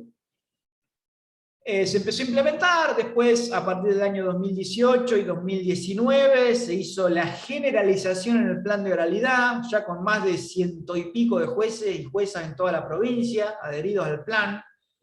La Corte sacó una acordada reglamentando cómo deben ser estas dos audiencias, ya sea la de la preliminar y la vista de causa, y digamos se fue generalizando la oralidad en los procesos de conocimiento. Ya vamos a ver la clasificación de los procesos, pero ha sido en los procesos de conocimiento civil, y a lo largo de esos años se ha ido trabajando sobre estadísticas, porque en realidad la oralidad civil ya estuvo vigente en la provincia de Buenos Aires. Estuvo vigente en los años 60, si no me falla la memoria, fines de los 60, principios de los 70. Ahora, en esa época había muchos detractores también, ¿no? Había muchos autores y jueces y juezas que estaban con la escritura a ultranza. Y esa lucha, esa tensión, esa puja, como no había, digamos, estadística, no había nada, la terminó ganando la escritura. Y la oralidad se abolió, se dio marcha atrás y volvimos al proceso escriturario que conocemos hoy. Por eso que la diferencia entre antes y ahora está en el trabajo estadístico. Hoy se sabe que la oralidad agiliza los procesos, deja más conformes a las partes y a sus auxiliares, ya sea abogados o peritos, en los niveles de satisfacción con el sistema de justicia. O sea, tiene un saldo positivo. Y eso hoy es medible a través de encuestas que se hacen con las personas que participan en los procesos de oralidad, obviamente con las estadísticas de las sentencias interlocutorias y definitivas, de tal suerte que si antes un proceso escriturario clásico tenía un promedio de 4 años, bajo el plan de oralidad se resolvía aproximadamente en 1 año y 3 meses. Entonces, fíjense cómo hoy esas mediciones arrojan un resultado positivo. O sea, esa fue históricamente la tensión entre oralidad y escritura, que hoy pareciera más del lado de la oralidad, sin perjuicio de que el código todavía no se reformó. O sea que si ustedes lo leen ahora van a decir, ¿de qué me habla? Te avanta loco, todo lo que está diciendo no aparece en el código. Bueno, no aparece.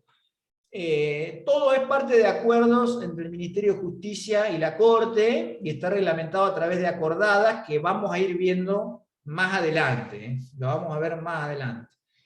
Entonces, principio rector, la escritura, con un guiño hacia la oralidad para los jueces y juezas que hayan adherido a este programa, que son más de la mitad, son un montón. Yo no sé a esta altura cuántos son, pero deben ser más de casi 200. Estamos hablando de que la provincia debe tener, no llegan a 300 jueces de primera instancia, así que son bastantes. Hoy por hoy esa puja entre oralidad y escritura está más en el campo de la oralidad. De esto, bueno, hay mucha tinta, hay muchos ríos de tinta que se pueden navegar, ¿no? Los de la escritura han dicho que no, que en realidad es el sistema que da mayor certeza, porque como decían los romanos, verba volant, scripta manent, las palabras vuelan y la letra queda. Bueno, las nuevas tecnologías han ayudado a contrarrestar esto, porque la oralidad civil es videograbada. Es videograbada, entonces si hay algún problema se ve el video. Después que obviamente que los detractores salieron a decir, no, bueno, pero no es lo mismo el video porque yo no le veo la expresión corporal. Está bien, o sea, si se quiere verlo de algún modo, el video es una suerte de acta nivel Dios, ¿no? O sea, con hiper compleja. Si quieren verlo de ese modo, el video es una suerte de acta que en vez de estar escrita en lenguaje castellano, está escrita en lenguaje binario y que se puede descifrar o decodificar a través de una interfaz gráfica que sería el reproductor de video. O sea que no... Por eso algunos autores se preguntan si la grabación no es una forma máxima de escritura. No sé, que es un debate demasiado académico. Lo cierto es que la oralidad se ha reverdecido de la mano de las nuevas tecnologías. Y otro detalle que omití, que no es menor, es que en el plan de oralidad las audiencias las toma el juez o la jueza bajo pena de nulidad. Que toda esta locución empezó por ahí, ¿no? Que nosotros tenemos un principio de inmediación atenuado en el código.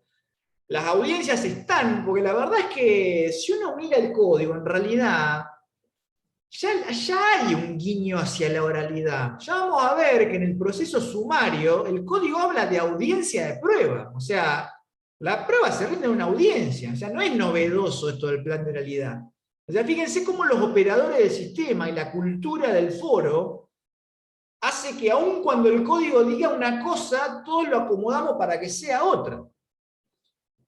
Y la inmediación atenuada quiere decir, vengo dando vueltas hace 3 días con la inmediación atenuada, quiere decir que si vos querés que el juez o la jueza esté presente, lo tenés que pedir con varios días de anticipación. Lo cual derivó en la práctica en que bajo el sistema escriturario, jueces y juezas no tomen nunca ninguna audiencia.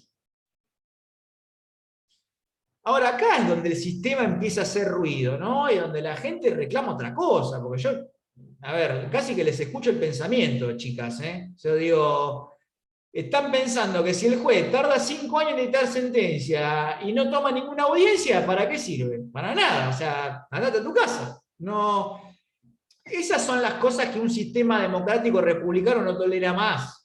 Yo no estoy cargando la tinta contra los jueces, seguramente tienen el juzgado explotado, hay mucho laburo, y también tiene que ver con que no están todos los cargos nombrados, y hay jueces que subrogan en 4 juzgados, y no podrían tomar ni loco toda esa cantidad de audiencias, y están a cargo del personal, de la tinta, del papel, de la licencia, porque no hay, digamos, un órgano administrativo para todo eso, y cae todo en la responsabilidad del juez.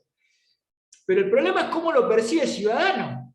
Yo le explico a mi mamá, que por suerte no tiene nada que ver con la abogacía, que el juez no toma audiencia y tarda 5 años en dictar sentencia, y lo primero que me va a decir, ¿y para qué sirve?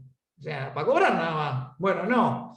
La respuesta es un poco más compleja, pero digamos, la ciudadanía lo percibe así. Por eso que la oralidad es un paso importante.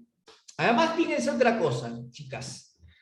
Digo, chicas, lo voy a incluir a Nico también en el chica, que no se sienta excluido. Si hablamos tantos años de nosotros y incluimos a las mujeres, también vamos a hablar de nosotras, sentámonos todos incluidos.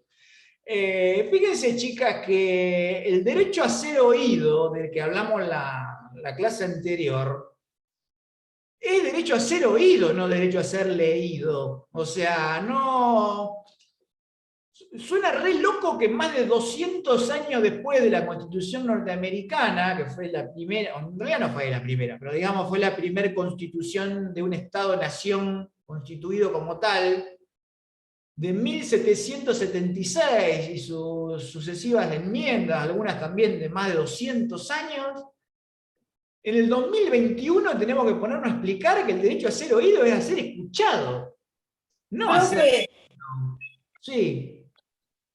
no, y que además estaba, mientras vos hablabas, yo pensaba que ni siquiera él es el que escribe, porque si vamos al caso son otras personas, ¿o no?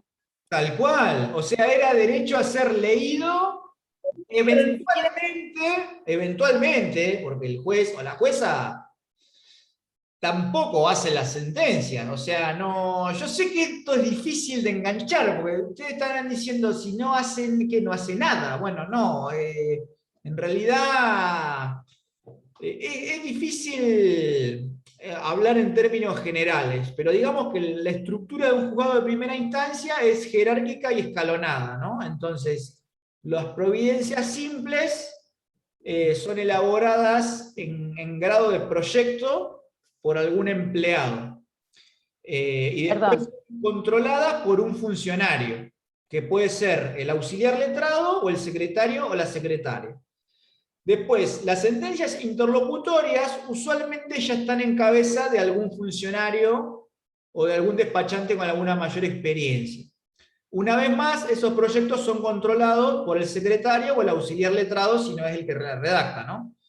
Y después firmadas previo control del juez o de la jueza. Y las sentencias definitivas pasa algo similar.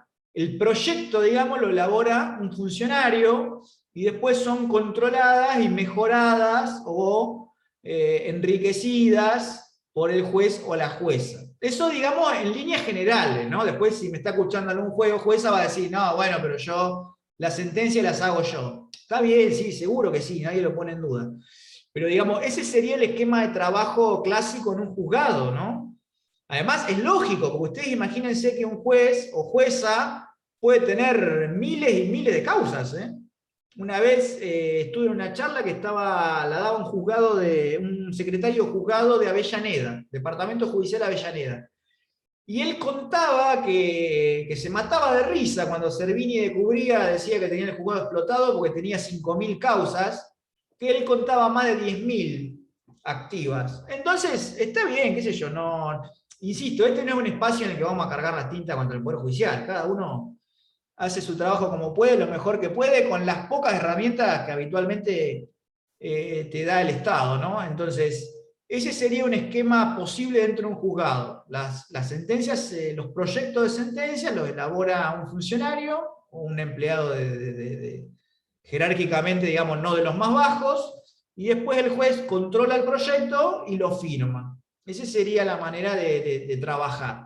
Entonces, tu derecho a ser leído, entre comillas, es eventualmente al momento de que el juez resuelve. Fíjense, es un juez de sentencia, no del expediente, que no es un detalle menor. El juez de la oralidad es un juez de la causa, o sea, está presente al principio, porque en la audiencia preliminar tiene contacto con las partes, ni bien trabada la litis, sigue estando presente en la etapa de producción de prueba, está en la audiencia, y después, obviamente, ayudado por sus colaboradores, redacta la sentencia. En cambio, en el paradigma escriturario, el juez llega a la sentencia nada más. El juez entra a la mañana, encuentra un montón de expedientes apilados, porque también el principio escriturario es amigo del papel. Fíjense cómo se va, digamos, los paradigmas se van alineando todos juntos de un lado y después todo del otro, lo inverso. El principio escriturario es amigo del papel, es muy amigo del papel. Entonces el juez llega a la mañana y tiene todos los expedientes esperando para la firma y todos los proyectos de sentencia para resolver. Y es un juez de sentencia, o sea, es un juez que se desayuna ahí, que hace 5 años que están yendo y viniendo con un incumplimiento contractual. Por eso es que todos estos cambios, oralidad versus escritura, derecho a la inmediación, que es el derecho del ciudadano a tener contacto directo con el juez, derecho a que te escuche. Fíjense que los norteamericanos hace tiempo que tienen claro esto. Cuando ellos hablaron del debido proceso y del derecho del ciudadano a tener su día en la corte, no es su día en la corte llevando un papel, o sea, es el ciudadano en los tribunales, parado de pie frente a los estrados del juez, hablándole, y el tipo o la mina escuchándolo, o sea, eso es derecho a ser oído. Ceci. ¿Puedo hacer una pregunta? Sí. Yo leía que Mayer y Binder decían que era inconstitucional el proceso tal cual como estaba dado, que el único proceso constitucional era el proceso oral, ¿no? Eso se puede aplicar justamente por estos principios, la oralidad, Sí. ¿Se podría aplicar en el proceso civil? ¿Se podría decir, bueno, sí, es inconstitucional, no está de acuerdo a lo que consagra la... ¿Sí? Lo que pasa, Ceci, que hay muchas cuestiones de índole más paraprocesal, si quieren ponerle esa etiqueta, que es que, está bien, vos tenés la oralidad, en el código así como está, pareciera que hay oralidad, porque la audiencia de prueba del proceso sumario podría ser la vista de causa que nosotros vamos a estudiar más adelante cuando hablemos de procedimiento probatorio. Podría ser, y de hecho se agarran de esa norma para hacerla. Ahora, ustedes pónganse en la piel del abogado o la abogada que tiene que ir a pedir expresamente que esté su señoría. Y yo no lo pediría, chicas. Yo no lo pediría. A ver si todavía me gano la enemistad del juez, que capaz que ese día tenía mucho trabajo, por no decir un partido de tenis. Entonces, nadie va a pedir que esté el juez o que esté la jueza. Porque uno, ojo, por ahí no, por ahí el juez o la jueza están ansiosos de que alguien le pida estar en una audiencia, porque de hecho, a ver, como les digo una cosa, les digo la otra. Si yo les comento que hay 100 y pico de jueces de deriva a la oralidad, es porque evidentemente también tienen ganas de tomar audiencia, o sea, están con ganas. Entonces, capaz que están esperando deseosos que alguien le pida estar en una audiencia. O hay jueces que igual tomaban las audiencias. Yo me acuerdo acá en La Plata era característico de varios jueces que las tomaban. están todos, digamos, uno era Andrés Soto, que ahora está en la Cámara, tomaba las audiencias él. El juez Lavie se jubiló, y había otro, el juez Pereda, que también se jubiló, tomaban las audiencias. Y me acuerdo de estudiante de haber ido a ver audiencia de Pereda, y obviamente nosotros estábamos calladitos ahí en el público, y los abogados que venían de otros departamentos judiciales, cuando lo veían al juez, no lo podían creer. Era como, wow, la toma del juez. Y me acuerdo un día que estaba, porque ¿qué pasa? Los abogados van esperando que haya un audiencista. O sea, audiencista es ni siquiera funcionario, ¿eh? Siempre contamos la misma con mi compañero Gastón en las clases que damos en Avellaneda. El audiencita, ¿saben quién era, chicas? El que mejor, el que escribía más rápido con el teclado o con la máquina. Porque a veces uno tiende a pensar, bueno, ¿y quién tomará las audiencias? La debe tomar el auxiliar letrado, ¿no? Porque el secretario seguro está ocupado y por la importancia del acto, seguramente la tomará el auxiliar letrado. No, chica, la tomaba el tipo que escribía más rápido. A ver, vos vení, ¿cuán rápido escribís en el teclado a máquina? Escribo con los 10 dedos, listo, sos vos. Entonces, esa persona tomaba audiencias. Entonces, los abogados iban esperando que hubiera un audiencista. Sin desmedro, obviamente, de su capacidad para hacerlo, ¿no? Están haciendo todas siempre las audiencitas que vi, haciendo un laburo bárbaro. Y me acuerdo de un abogado que fue, obviamente, esperando que hubiera un audiencista común, por decirlo de algún modo, y estaba el juez Pereda. Cuestión que el flaco estaba sin corbata y no sabía cómo hacer para disculparse. Incluso salió, en un momento salió de la sala de audiencia para ver si alguien le prestaba una corbata. O sea, una situación bastante graciosa.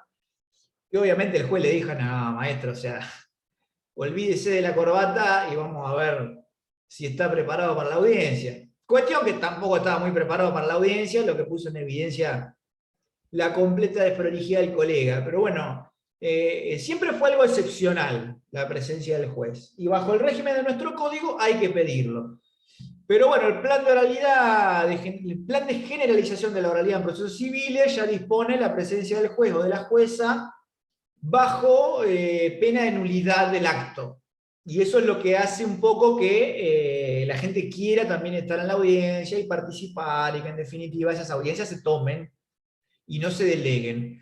En el régimen de nación, y ya esto es lo último que les digo, así seguimos avanzando, en el régimen de la nación ustedes van a encontrar la famosa audiencia del 360, que es la audiencia preliminar.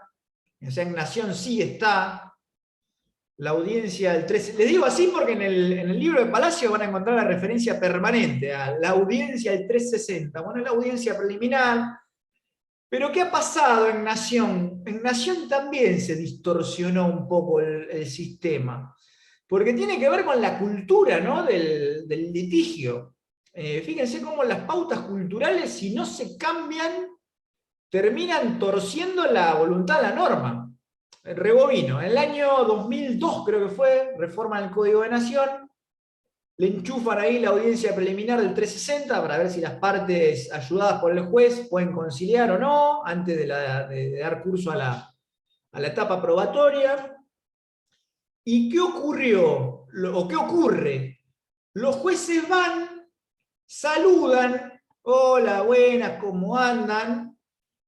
Y preguntan, disculpen, doctores y doctoras, ¿van a requerir de mi presencia? A lo cual todos responden que no. Entonces es el momento en el que vuelve a saludar y se va. Y la audiencia sigue sin el juez o la juez. Eso es así. Sí, es gracioso, Jorge, pero es así. Es así.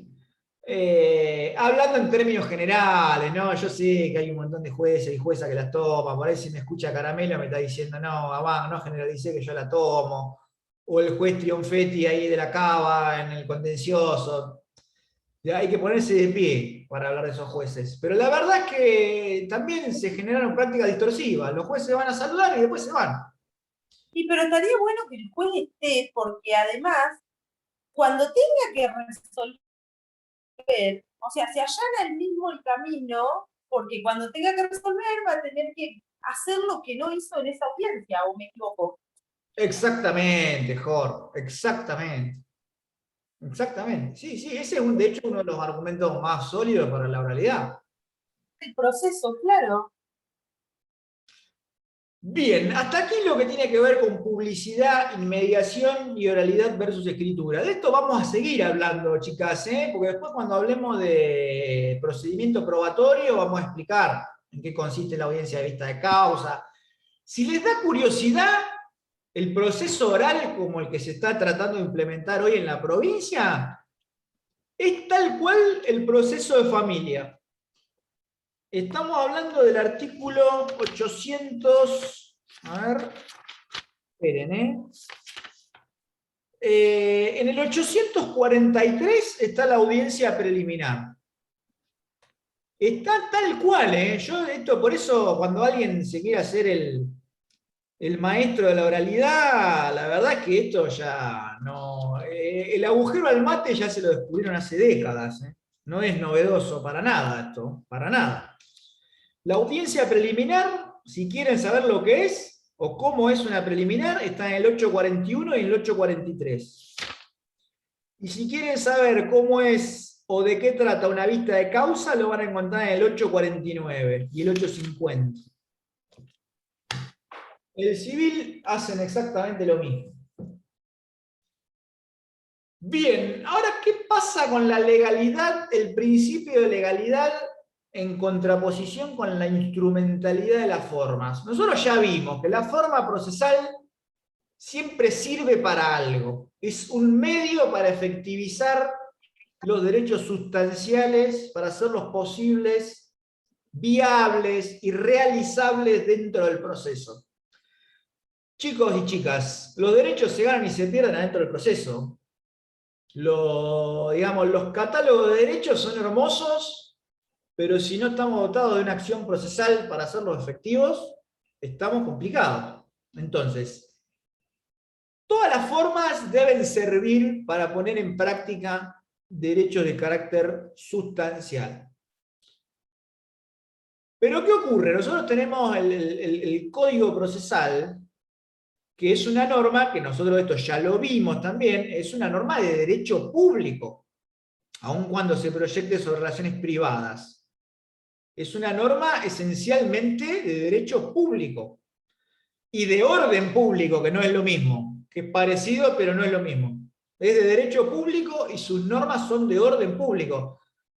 Concretamente, yo no podría renunciar anticipadamente a un recurso o a contestar la demanda. O sea, no, si yo firmara un contrato con una cláusula en este sentido, sería absolutamente nula, de nulidad insanable. Entonces, la legalidad de las formas, el principio de legalidad de las formas apunta a que todo el procedimiento está regulado por la ley, o sea, por el Código Procesal. Y las partes no se pueden apartar aun cuando estén de acuerdo. Es muy poco el margen para el acuerdo de partes. Van a encontrar la suspensión del proceso por acuerdo de partes. Obviamente van a encontrar la posibilidad de hacer convenios que pongan fin a la litis previa homologación judicial. Pero después no pueden alterar el régimen procesal, no pueden achicar el plazo para contestar demanda, achicar el plazo para recursos, renunciar anticipadamente a recursos, renunciar anticipadamente a traslado. Esto no se puede. Y fíjense que hablamos del principio de preclusión. La ley procesal es un mecanismo concatenado de actos que se van sucediendo hacia la sentencia. Y están determinados por la ley. Entonces, no se pueden, uno no se puede salir de eso. Por eso es que el principio de legalidad aparece como algo tan fuerte, ¿no? Casi como la congruencia. Fíjense que son principios que van como de la mano. O sea, en realidad están todos relacionados. Porque también la legalidad es muy amiga del principio dispositivo. O sea, ¿qué quiero decir?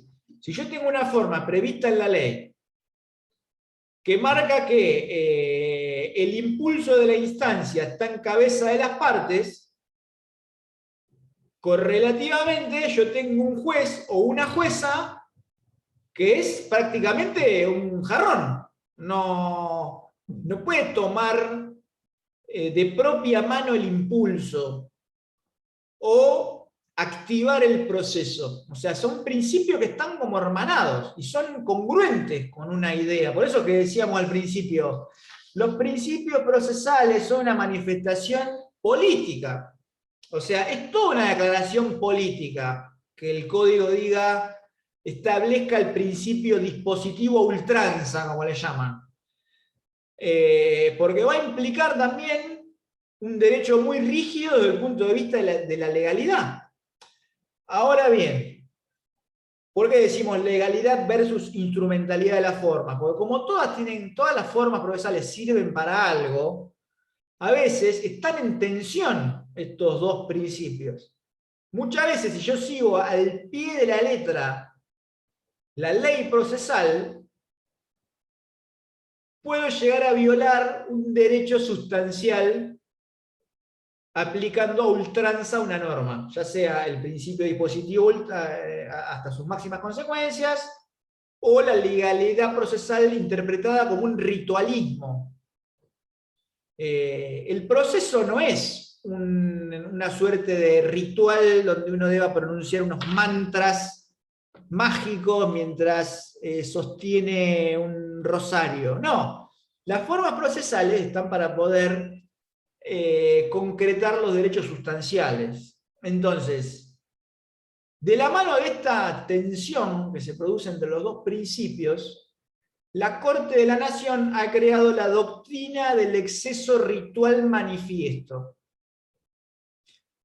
Ya lo conversamos un poco en el encuentro anterior, y esto lo ha plasmado en muchos fallos, pero que los más antiguos y señeros han sido los fallos Colalillo y Euler, o Euler, nunca supe bien dónde iba la tilde, Euler, pongámosle, hablan de cuándo ocurre este exceso ritual. Para ponerlo, digamos, para que puedan hacer un estudio sistemático, o sea, el principio procesal es de legalidad. La instrumentalidad de las formas es aquella cualidad que tiene la legislación procesal que hace que deban servir a poner en práctica un derecho sustancial. Y la doctrina del exceso ritual manifiesto es una creación de la Corte de Nación para establecer como una causal de arbitrariedad a las sentencias que incurren en un formulismo, en un ritualismo que cercena los derechos. Vamos de vuelta. El principio que rige nuestro sistema es el de la legalidad. Suele estar en tensión permanente, le diría, con la instrumentalidad de las formas. Ahora, ¿dónde está ese equilibrio? Pues ya hablamos del principio de preclusión, de lo rígido que es, hablamos de que la legalidad quiere decir que el derecho procesal es de orden público, indisponible. ¿Dónde está ese equilibrio? Bueno, la Corte ha dicho que la sentencia civil tiene que aplicar las normas procesales, pero nunca, en ningún caso, tiene que cerrar los ojos ante la verdad material, y la sentencia civil tiene que ser una derivación razonada de los hechos comprobados en la causa. O sea, lo que no debe hacer un juez es anteponer la forma al derecho sustancial a punto tal que haga perder arbitrariamente los derechos. Y jamás debe cerrar los ojos ante la verdad material. O sea, si vos tenés la verdad en la cara, no te tapes los ojos con el Código Procesal, porque sos un juez arbitrario. Esto fue lo que pasó en Colalillo. Así ocurrió en Colalillo. El fallo, Euler y Colalillo lo tienen que leer ustedes. Yo no se lo voy a contar porque si no, después después me cuentan lo que yo conté de Colalillo y de Euler. Léanlo ustedes, chicas. Pero, A grandes rasgos, lo que pasó en Colalillo fue que él había ofrecido una prueba sobre el hecho de que tenía registro para conducir. Ese informe no llegaba, se emite la sentencia de primera instancia sin el informe. A Colalillo lo condenan. En realidad no lo condenan, digamos, no salió tan victorioso en su pretensión porque no estaba acreditado que pudiera manejar. El informe llega más tarde. Ahora, la sentencia de Cámara dice, no, bueno, ese informe llegó en un tiempo procesal inoportuno, principio de preclusión, las formas están establecidas en la ley, yo esto no lo puedo tomar y dictamos sentencia igual, como si nunca hubiera ingresado esa prueba. La Corte le dice, se lo dice de otro modo, ¿no? Pero le dice, muchachos, ustedes tenían la licencia de conducir en la mano y dictan sentencia como si no tuviera licencia de conducir. O sea, ustedes están locos. No. Máxime que Colalillo había mantenido viva esa prueba, ¿eh? Porque distinto sería que Colalillo hubiera incurrido en negligencia probatoria. Eso no fue ese el caso. O sea, si llegó tarde la prueba fue por otra circunstancia, no por culpa de Colalillo. Entonces la Corte le dice, chicos, ustedes tienen la verdad material adelante de la cara y eligieron cerrar los ojos, supuestamente privilegiando una norma procesal. Bueno, eso es lo que no hay que hacer. Eso es lo que no hay que hacer. En el caso de Euler, en realidad es un poco más sofisticado, porque Euler se decía heredero y había acompañado una copia simple de la declaratoria de herederos. Entonces ahí hacen de cuenta que no había logrado acreditar su condición, entonces siguen adelante, dictan una sentencia perjudicial para los intereses de Euler. Ahora, si vos podés intimar a la parte a que traiga la declaratoria de heredero original, ¿por qué no lo hiciste? Además está en el código, chicas, ¿eh?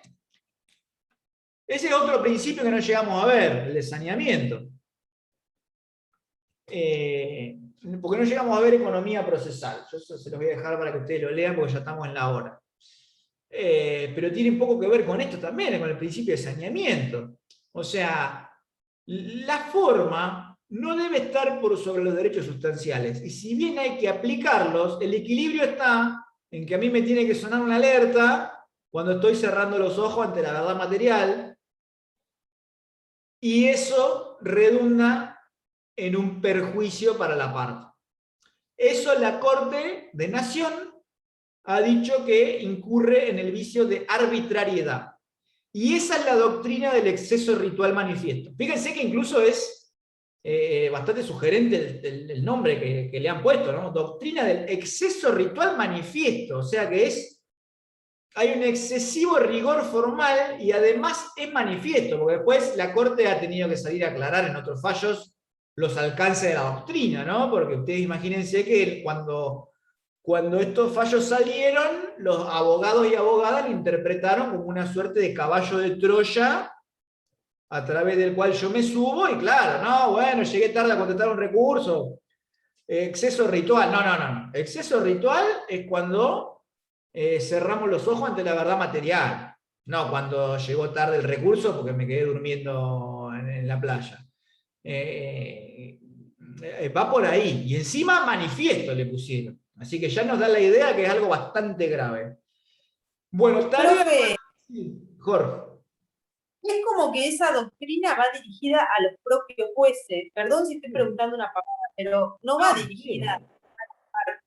¿o Claramente sí? sí. Es una norma... A ver, si de los precedentes yo lograra extraer una norma, claramente está dirigida a la labor de jueces y juezas. Sí, seguro que sí. Tarea para el hogar. Tienen que leer Colalillo y Euler. Seguramente vamos a hacer algún trabajo práctico con eso. Como ya me lo esperaba de antemano, no llegamos a ver mediación, lo cual no importa porque tienen todo el material y 2 videos explicativos. Tienen un video de mediación que habla de los principios del régimen general, y otro video que habla del procedimiento. O sea que tienen todo cubierto. En uno van a tener el concepto y los principios, y en otro tienen bien explicado el procedimiento, con sus diapositivas, todo bonito y corto, pero me costó bastante, así que por favor mírenlos. El material también lo tienen. Y bueno, nada más para hoy, chicas. Era un poco esa la idea, compartir con ustedes lo central de principios procesales y la legalidad versus la instrumentalidad de las formas, haciendo un poquito de referencia a los fallos de corte. ¿Quieren hacer alguna pregunta, alguna consulta?